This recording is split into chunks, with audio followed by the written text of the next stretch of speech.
नमस्कार दोस्तों। कल की क्लास में हमने देखा था कि वैदिक सभ्यता और संस्कृति के जानने के स्रोतों की विस्तृत व्याख्या कर रहे थे।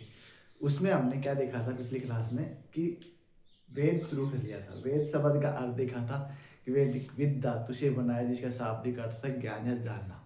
फिर हमने पहला वेद देखा था ऋग्वेद। ऋग्वेद में देखा था कि ऋग्वेद का कितने मंडल हैं, कितने सूक्त हैं। ऋग्वेद में 10 मंडल हैं, 1028 सूक्त हैं, 10,598 मंत्र थे, 11 वालखिल्य सूक्त थे, 1017 मूल मंत्र थे। ठीक। फिर इसके बाद देखा कि ऋग्वेद और क्या देखा था ऋग्वेद में और देखा था कि ऋग्वेद का पुरोहित होता होता है। ऋग्वेद सबसे प्राचीनतम ग्रंथ है, जिसके समकालीन ग्रंथ ईरानी जैनावस्था था। उसके अलावा देखा था कि हमने इसके प्रथम और अंतिम मंडल, जिसे क्षेपक मंडल या प्रक्षिप्त मंडल भी कहा गया। फिर उसके बाद में देखा था कि दूसरे से सातवें मंडल को वंश मंडल कहा गया, जिसमें दूसरे मंडल के रचयिता थे गुरुत्समद, तीसरे मंडल के रचयिता थे विश्वामित्र, जिसमें विश्वामित्र ने तीसरा मंडल था ये सवित्र को समर्पित था। दूसरा मंडल इंद्र को समर्पित था। फिर देखते हैं कि चौथे मंडल के रचयिता वामदेव थे, पांचवें के अत्रि थे, छठवें के भारद्वाज थे, सातवें के वशिष्ठ थे। सातवें मंडल के अंदर दशराग युद्ध का वर्णन है, जो कि पुरुषणी नदी के किनारे लड़ा गया था। फिर हमने देखा था गायत्री मंत्र का उल्लेख तीसरे मंडल में है, जो कि देवी सूक्त में है। कि कौन सूक्त में? देवी सूक्त में है। और इसके रचयिता वाचक थे विश्वामित्र थे, और ये सवित्र सूर्य को समर्पित है। फिर देखा था कि नौवां मंडल सोम को समर्पित था, वो आनंद का देवता था। इसके अलावा और देखा था कि 10वें मंडल के प्रमुख सूक्त कौन कौन से थे। देखा था कि हमने विवाह सूक्त था, मुनि सूक्त था, पुरुष सूक्त था, नदी सूक्त था और नासदीय सूक्त था। इसके अलावा देखा था कि सूक्त का तात्पर्य क्या होता है। सूक्त का तात्पर्य होता है कि उत्कृष्ट करती। फिर देखा था कि ऋग्वेद की संहिताएं कौन कौन सी हैं, शाकल, भास्कर और मांडुक्य, जो वर्तमान में कौन सी उपलब्ध है, शाकल संहिता उपलब्ध है। फिर देखा था कि ऋग्वेद का पुरोहित होत्र या होता है।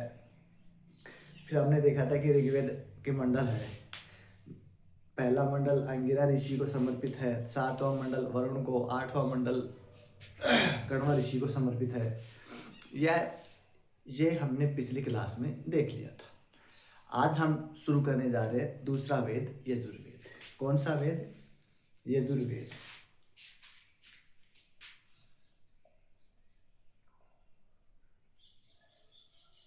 यजुर्वेद,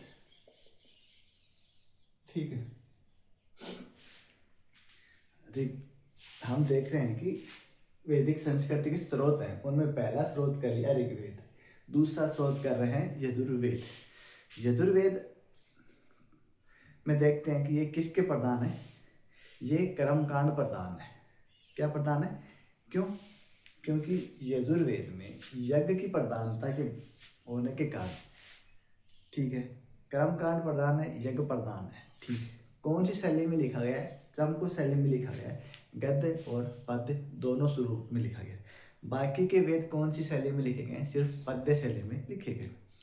फिर देखते हैं कि यजुर्वेद की शाखाएं कौन कौन सी। यजुर्वेद की 2 शाखाएं हैं, कर्षण यजुर्वेद और शुक्ल यजुर्वेद। शुक्ल यजुर्वेद की संहिता है वाजस्नेय संहिता, जिसके रचयिता थे, प्रथम दृष्टा थे, कौन थे? याज्ञवल्क्य। और उस याज्ञवल्क्य के पिता का नाम था वाजसेन, उसी के नाम पर इसे क्या है? वाजस्नेयी संहिता। वाजस्नेयी संहिता 2 भागों में विभक्त है। कौन कौन सी? पहली है माध्यनंदिनी और दूसरी कण्व है। फिर हम देखते हैं कि जो कर्षण यजुर्वेद है, उसकी कौन कौन सी शाखाएं हैं। उसकी 4 शाखाएं, काठक, कपिलस्ठ, मैत्रायणी और तैत्तिरीय। कौन कौन सी हैं? काठक, कपिलस्ठ, मैत्रायणी और तैत्तिरीय किसकी शाखाएं हैं? कर्षण यजुर्वेद की।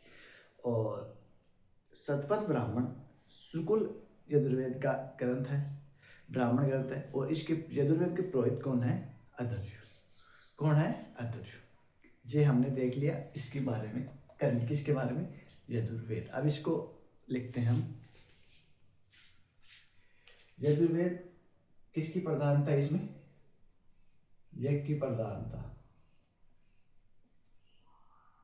ठीक है। फिर दूसरी बात चर्चा की थी हमने, ये यज्ञ प्रधान है और क्या प्रधान है, कर्म कांड प्रधान था, प्रधान, ठीक है। दूसरी बात देखिए, यह चंपू शैली में लिखा गया है, किसमें लिखा गया है, यह चंपू शैली,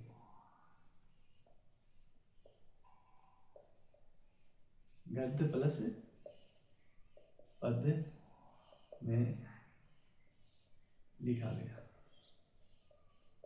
यहीं पे एक नोट लगा लो ताकि याद रहे इसके साथ ही। बाकी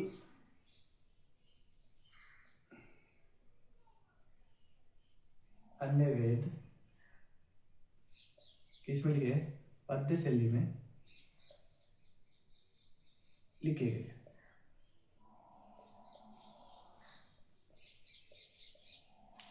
फिर देखते हैं यजुर्वेद की शाखाएं कितनी है, 2। कितनी है, 2। कौन कौन सी है, कृष्ण यजुर्वेद और शुक्ल यजुर्वेद। ये महीने के भी 2 पक्ष होते हैं, हिंदी महीने के 2 पक्ष होते हैं, कौन कौन से, कृष्ण पक्ष और शुक्ल पक्ष। वैसे ही यजुर्वेद के 2 पक्ष हैं, कृष्ण और यजुर्वेद। फिर हम देखते हैं शुक्ल यजुर्वेद, इसकी संहिता कौन सी है, वात्स्ययनी संहिता।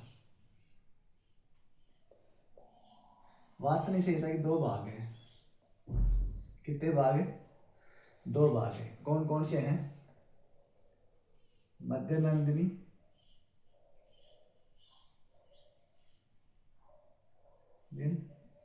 और कर्ण। दूसरा कौन सा है, कर्ण। शुक्ल का ही ब्राह्मण ग्रंथ है, कौन सा है, शतपथ ब्राह्मण। कौन सा है, शतपथ ब्राह्मण। फिर देखते हैं कृष्ण यजुर्वेद की शाखाएं कितनी हैं, 4। कौन कौन सी हैं, काठक, कपिलस्थ,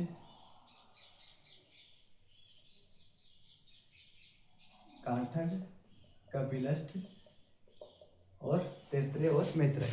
कौन कौन सी हैं, मैत्रायणी और तैत्रेय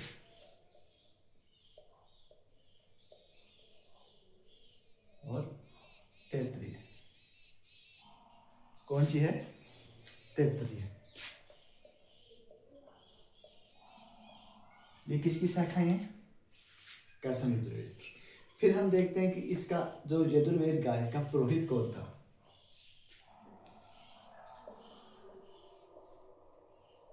पुरोहित कौन था, इसका पुरोहित था अदर्व्यु।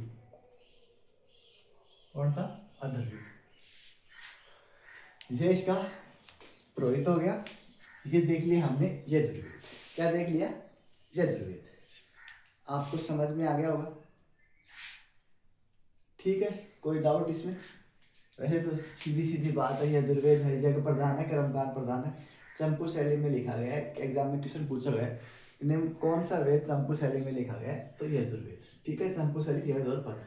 बाकी अन्य वेद कौन शैली में लिखे गए, पद्य शैली में लिखे गए। कृष्ण यजुर्वेद की कितनी शाखाएं, 4 शाखाएं। कौन सी, काठक, कपिलस्थ, मैत्रायणी और तैत्रीय। फिर देखते हैं शुक्ल यजुर्वेद। शुक्ल यजुर्वेद की संहिता कौन सी है, वात्स्ययनी संहिता। वात्स्ययनी संहिता के कितने भाग हैं, 2 भाग, मध्यनंदिन और कर्ण। फिर देखते हैं कि शतपथ ब्राह्मण ग्रंथ जो किससे संबंधित है, शुक्ल यजुर्वेद से संबंधित है। फिर देखते हैं कि यजुर्वेद का पुरोहित कौन है, इसका पुरोहित है अदर्व्यु। कौन है, अदर्व्यु। तो अब इसके बाद में देखते हैं तीसरा वेद सामवेद। कौन सा, सामवेद। साम जिसका अर्थ होता है गान या साम प्रदान। साम का अर्थ होता है गान, मतलब गायन प्रदान। कौन सा वेद है, सामवेद। फिर उसके बाद में देखते हैं भारतीय संगीत का प्राचीनतम ग्रंथ कौन सा है? सामवेद। संगीत प्रधान है इसलिए क्या हो गया? प्राचीनतम ग्रंथ। संगीत में क्या क्या शामिल होता है? गायन भी आता है, वादन और नृत्य, तीनों को मिलाकर क्या बोला जाता है? संगीत। फिर हमने देखते हैं कि और डमरू प्राचीनतम वाद्य यंत्र माना गया है। सामवेद में मुख्य मंत्र कितने हैं? 71। बाकी मंत्र कौन से हैं? जो ऋग्वेद में है, वो किस में है? सामवेद में। ऋग्वेद में 101,817 मंत्रों की पुनरावृत्ति हुई है, ठीक है। और जो हमने देखा अभी बताया ना कि भाई ऋग्वेद में 71 मूल मंत्र हैं जो सामवेद के हैं, बाकी किसके मंत्र हैं? जो ऋग्वेद में थे उन्हीं की पुनरावृत्ति हुई है। किसकी? मंत्रों को गान स्वरूप में लिखा गया है, गायन रूप में लिखा गया है, ठीक है। फिर उसके बाद में देखते हैं कि इसका पुरोहित कौन था? इसका पुरोहित था उद्गाता। फिर देखते हैं कि इसकी शाखाएं कौन कौन सी थी, मतलब कि संहिताएं कौन कौन सी थी। शाखाएं संहिताएं एक क्षेत्र विशेष में प्रचलित होने के कारण उसे उस शाखा भी कहा गया और वो संहिता भी होती थी, ठीक है। तो इसकी शाखाएं कौन कौन सी हैं? कौथुमीय, जैमिनीय और रामायणीय। कौथुमीय शाखा कहाँ प्रचलित थी? गुजरात में। जैमिनीय शाखा कहाँ प्रचलित थी? कर्नाटक में। और रामायणी शाखा कहाँ प्रचलित थी? महाराष्ट्र में। ये हो गया हमारा कौन सा वेद? सामवेद। एक बार फिर से चल रहा है। सामवेद गान से संबंधित है। भारत का प्राचीनतम संगीत का प्राचीनतम ग्रंथ यही है। मूल मंत्र इसमें 71 हैं। ऋग्वेद के मंत्रों की पुनरावृत्ति, ठीक है, होती है। इसके अलावा प्राचीनतम डमरू, नृत्य। संगीत में क्या क्या शामिल है? नृत्य, संगीत और गायन तीनों आ जाते हैं। फिर देखते हैं इसकी शाखाएं कौन कौन सी हैं। इसकी 3 शाखाएं, कौथुमीय, जैमिनी और रामायणी, ठीक है। यहाँ तक आपको समझ आ गया होगा। एक बार इसको नोट करते हैं, फिर चौथा वेद पढ़ेंगे इसके बाद, ठीक है। कौन सा वेद पढ़ेंगे? चौथा वेद। तो यजुर्वेद समझ में आ गया। इसके बाद तीसरा वेद देखते हैं, सामवेद।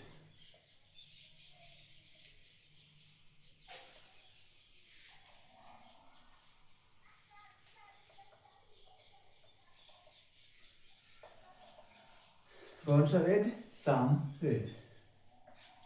तो सामवेद लिखते हैं अभी। तीसरा हो गया अपना सामवेद। साम जिसका अर्थ होता है गान। क्या होता है? गान। साम प्रधान वेद, ठीक है। क्या? संगीत का प्राचीनतम ग्रंथ। भारतीय संगीत का प्राचीनतम ग्रंथ कौन सा है? सामवेद। मूल मंत्र कितने हैं? 71। ऋग्वेद के मंत्रों की पुनरावृत्ति।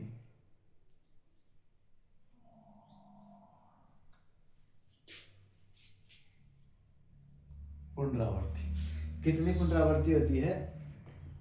18-17। कितने मंत्रों की? तो कुल कितने मंत्र हो गए?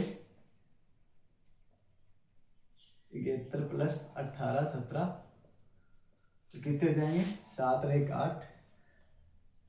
7 और 1 8, सही है ना? कितने हो जाएंगे? 1888।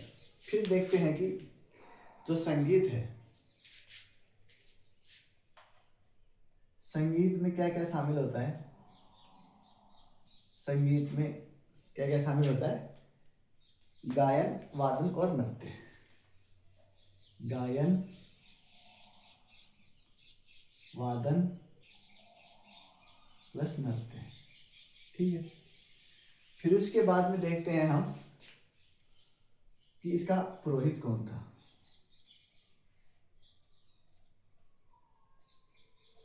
पुरोहित था उद्गाता। फिर देखते हैं सामवेद की शाखाएं।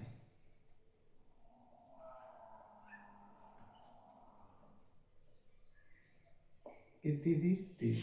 कौन कौन सी थी? 3 शाखाएं थी।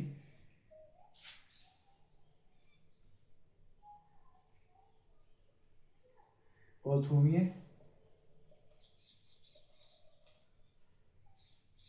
जैमिनीय और रामायणीय। कितनी शाखाएं थी? 3। ये कहाँ थी? गुजरात। जैमिनीय कहाँ थी? जैमिनीय शाखा कहाँ थी? जैमिनीय शाखा थी कर्नाटक और महाराष्ट्र। कर्नाटक और ये कहाँ थी? महाराष्ट्र।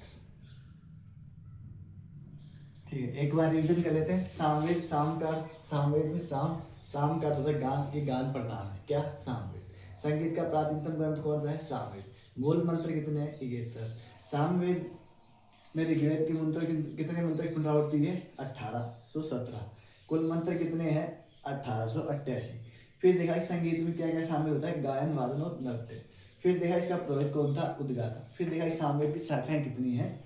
कौथुनीय, जैमिनीय और रामायणीय। ठीक है, तो आपको इसमें क्या इंपॉर्टेंट है ये भी कोई याद नहीं हो। कोई गान प्रधान है और संगीत का प्राचीनतम ग्रंथ। तीसरी बात उद्गाता, पुरोहित और यश की शाखा है। ये चारों चीजें आपको याद रहनी चाहिए। ठीक है, फिर उसके बाद में चौथा वेद देखते हैं, अथर्ववेद। कौन सा वेद? अथर्ववेद। आज वेद कंप्लीट कर लेते हैं, फिर कल करेंगे ब्राह्मण ग्रंथ, आरण्यक ग्रंथ और उपनिषद। उसके साथ ही अपने साहित्यिक स्रोत पूरे हो जाएंगे। फिर उसके बाद में देखेंगे कि भाई वैदिक सभ्यता संस्कृति का विस्तार कहाँ था और क्या क्या उल्लेख मिलता है, क्या क्या जानकारी मिलती है, समाज कैसा था, संस्कृति कैसी थी, अर्थव्यवस्था का क्या आधार था, वो चीजें देखेंगे। तो 4 नंबर देखते हैं, अथर्ववेद। ये चौथा वेद है अपना। ये पहले 3 पारलौकिक थे, ये इहलौकिक है या फिर लौकिक वेद है। ठीक है, इसमें क्या है? ये वेद त्रय से वार है। कौन सी? इसमें वेद त्रय में कौन से शामिल है? ऋग्वेद, यजुर्वेद और सामवेद। फिर देखते हैं कि इसकी विषय वस्तु क्या है। इसकी विषय वस्तु है जादू टोना, भूत प्रेत, तंत्र मंत्र और औषधीय विज्ञान। क्या क्या है? औषधीय विज्ञान, जादू टोना, भूत प्रेत, तंत्र मंत्र आदि की जानकारी मिलती है। फिर देखते हैं इसका प्रथम वाचक कौन था। इसका प्रथम वाचक था अथर्वा ऋषि। कौन था? अथर्वा ऋषि। दूसरा वाचक कौन था इसका? आंगी ऋषि। कौन था? आंगिरस। फिर देखते हैं कि इसका पुरोहित कौन था। इसका पुरोहित था ब्रह्मा। कौन था? ब्रह्मा। इस कारण से ब्रह्म वेद भी कहा गया। और किस नाम से जाना जाता है इसे? विशज वेद। औषधि के बारे में जानकारी मिलती है तो इसे किस वेद के नाम से जाना जाता है? विशज वेद। फिर देखते हैं कि शाखाएं कौन कौन सी। 2 शाखाएं हैं इसकी, शौनक और पिपलाद। फिर देखते हैं कि इस सूक्त में कौन से में? इसी में एक सूक्त है पृथ्वी सूक्त, जिसमें क्या गया? पृथ्वी को माता कहा गया। क्या कहा गया? माता कहा गया। तो ये था अपना अथर्ववेद। तो एक बार इसको लिखते हैं। इसको अन्य किस नाम से जाना जाता है वो लिख लेते हैं पहले। अन्य नाम ब्रह्मवेद,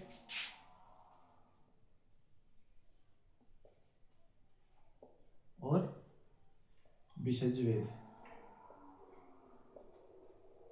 ठीक है, फिर देखते हैं इसकी विषय वस्तु।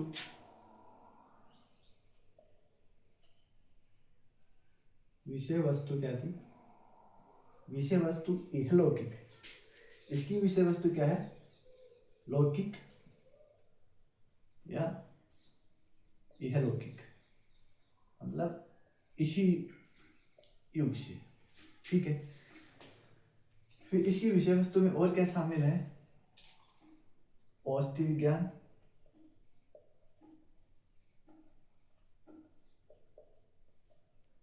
शिल्प और जादू टोना, मंत्र और क्या है इसमें, इसकी जानकारी मिलती है। फिर देखते हैं कि अथर्ववेद के प्रथम वाचक कौन थे? अथर्वा ऋषि, जिसके नाम पर क्या वेद पड़ा? अथर्ववेद। इसके दूसरे वाचक कौन थे? अंगिरा ऋषि,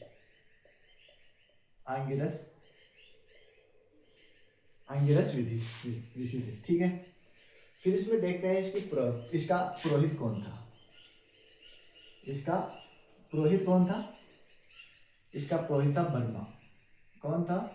बर्मा। उसी के नाम पे क्या कहा गया? ब्रह्मवेद कहा गया। औषधि विज्ञान की जानकारी के कारण इसे क्या गया? विशेष वेद कहा गया। अथर्वा के कारण क्या गया? अथर्व ऋषि कहा गया। फिर उसके बाद में देखते हैं कि हो गए इसकी शाखाएं कौन कौन सी हैं। इसकी 2 शाखाएं हैं। कितनी शाखाएं हैं? 2। कौन सी है? शौनक और पिप्लाद। कौन सी है? शौनक और पिप्लाद या पिप्लादी। ठीक है। किसकी शाखाएं? इसकी है। और इसका एक प्रमुख सूक्त कौन सा है? प्रमुख सूक्त है पृथ्वी सूक्त। पृथ्वी सूक्त है। इसमें क्या कहा गया? पृथ्वी को माता कहा गया। क्या कहा गया? इसमें पृथ्वी को माता कहा गया। एग्जाम में क्वेश्चन पूछ ले कि भाई अथर्ववेदिक शाखाएं कौन सी हैं? शौनक और पिप्लाद। इसका पुरोहित कौन है? बर्मा जी। ठीक है। इसकी विषय वस्तु क्या है? लौकिक। औषधि विज्ञान से संबंधित कौन सा है? शिल्प विज्ञान से संबंधित कौन सा है? अथर्ववेद। फिर पूछ लेंगे इसका प्रमुख सूक्त कौन सा है? पृथ्वी सूक्त। या फिर एग्जाम में सीधा क्वेश्चन पूछ लिया जाएगा पृथ्वी सूक्त का संबंध किस वेद से है? तो आपको याद होना चाहिए पृथ्वी सूक्त का संबंध किससे है? अथर्ववेद से। और इसमें क्या कहा गया है कि इसमें पृथ्वी को माता कहा गया है। एग्जाम में क्वेश्चन पूछ ले पृथ्वी को माता किस सूक्त या किस वेद में कहा गया? तो वो कहा गया पृथ्वी सूक्त में। और पृथ्वी सूक्त मतलब अथर्ववेद में कहा गया। यहाँ तक क्लास आपको समझ में आई होगी। आज हमने 3 वेद कर लिए। पिछली क्लास में ऋग्वेद कर लिया था, इसलिए हमारे 4 वेद कंप्लीट होते हैं यहाँ पे। इसके आगे की क्लास में हम देखेंगे ब्राह्मण ग्रंथ, आरण्यक ग्रंथ कौन कौन से हैं, फिर उसके देखेंगे उपनिषद कौन कौन से हैं, मतलब कौन से ऋग्वेद का कौन सा ब्राह्मण ग्रंथ है, कौन सा आरण्यक है, कौन सा उपनिषद है। वो फिर एक साथ बना के रिविजन कर लेंगे। आपको यहाँ तक समझ आ गया होगा। आप चैनल पे बने रहें और अच्छे से पढ़ें, बार बार रिवीजन करें, अभ्यास करें। अभ्यास सफलता की दूसरी कुंजी है। पहली कुंजी है मेहनत, पढ़ना। ठीक है। तो आपको वीडियो अच्छा लगा, लाइक करो, शेयर करो, सब्सक्राइब करो। धन्यवाद।